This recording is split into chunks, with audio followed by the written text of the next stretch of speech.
You are watching Soundwave's Soundwave Sunday. Operation Question and Answer. Initiate. Booyah. Hello Autobots and Decepticons, my name is Soundwave and I'd like to welcome you guys back to another Soundwave Sunday, episode number 76. And I don't think I have any general announcements this time, other than I am playing The Legend of Zelda: A Link Between Worlds, and I would love for more of you guys to check that out. The game got perfect scores at like multiple places, including Game Informer, and it is an extremely awesome adventure. I definitely recommend either buying it for yourself or checking out my videos.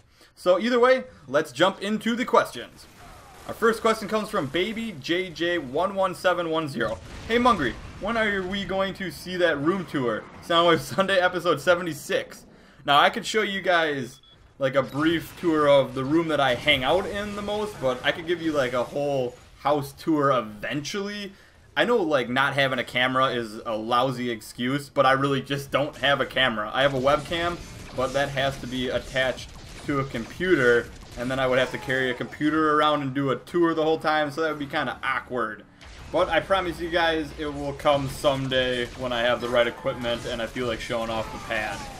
Our next question comes from Sky64. Mungry, what direction do you want the video game industry to take? Soundwave Sunday number 76.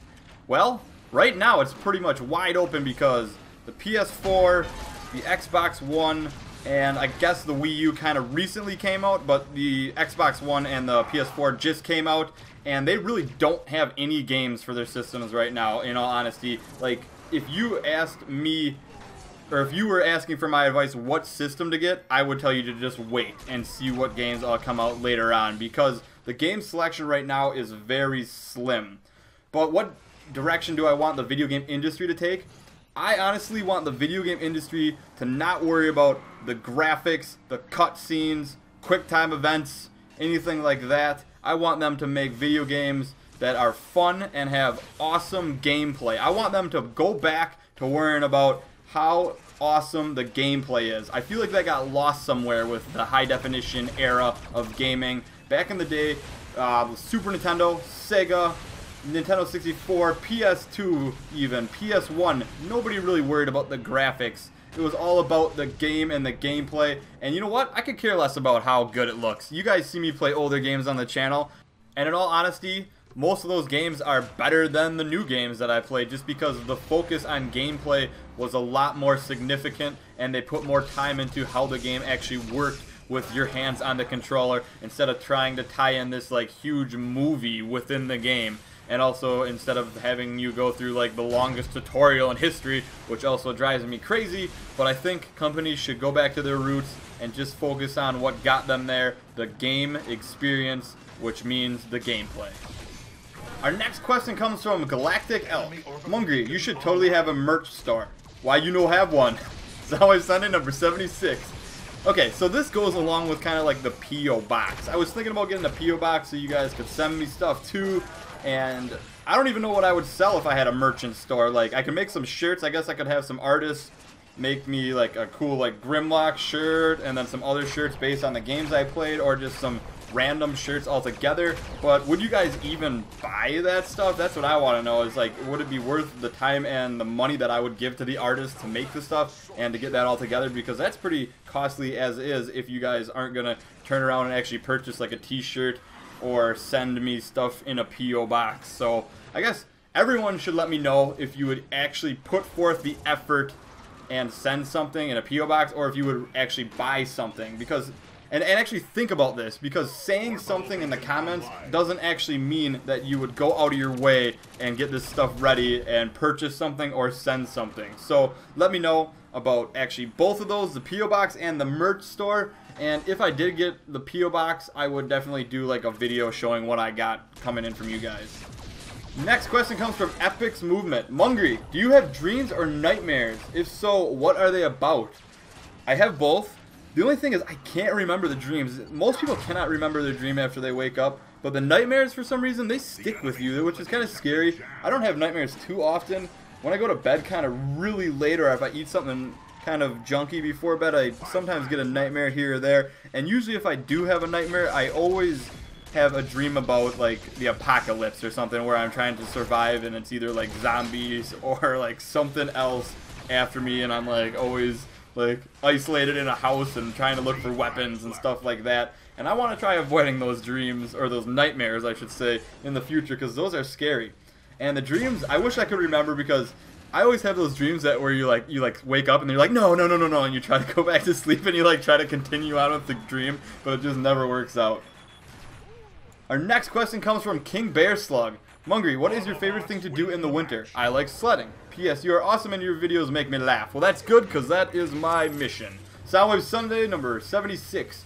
Winter and me do not get along. I do not go out too often in the winter. I just don't like the cold. I don't like the snow. I go out and shovel my driveway all the time, which actually is good exercise, so that's good, so I don't get extremely fat from just hibernating all winter long. I guess my favorite thing in the winter is to sleep.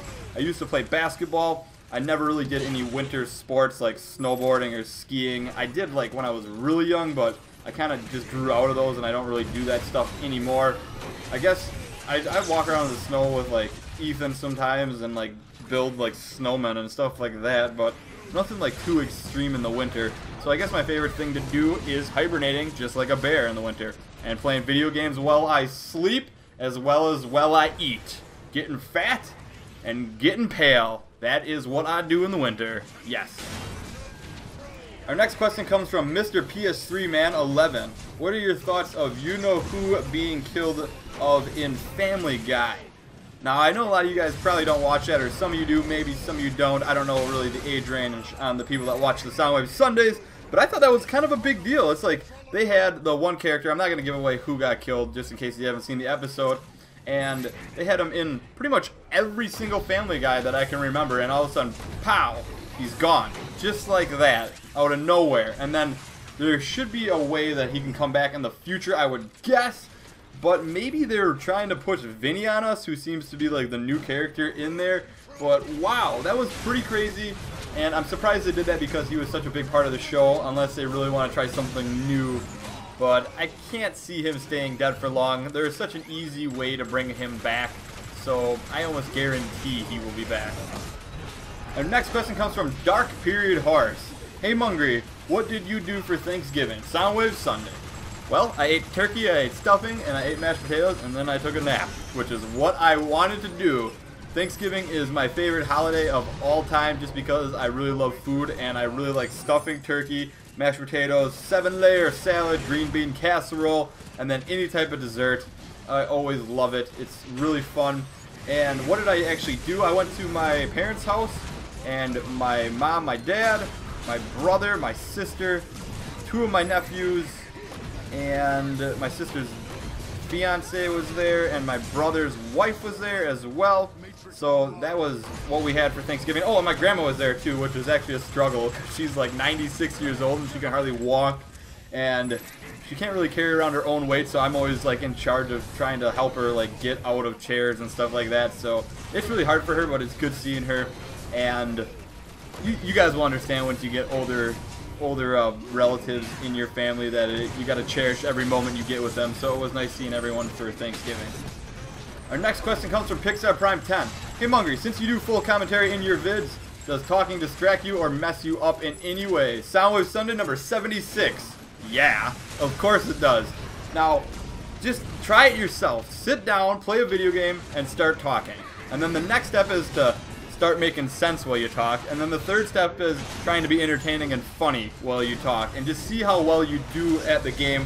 I always hate those comments where people are like, oh man, you suck at this game, you're terrible at this game. Well, when you try to play the game, are you trying to do 3 things at once? 1, successfully play the game. 2, talk. And 3, be entertaining while you play? No, I don't think so. Your complete focus is on that video game, and it's a lot different when you start talking and playing at the same time. Usually stuff that can go wrong will go wrong when you're doing a Let's Play. So I issue that challenge to you guys. Try doing at least an hour of a video game like that, and then go back and play it just without talking and see how well you do in comparison. Our next question comes from Jason X. Hey Mungry, what do you think is the most devastating weapon in Transformers? Mine is Unicron's mouth. Soundwave Sunday number 76. The most devastating weapon. I was gonna go with Optimus Prime just in general because he's a beast. And then I was gonna say Megatron's fusion cannon. And then I was gonna say Grimlock's choppers. But you know what?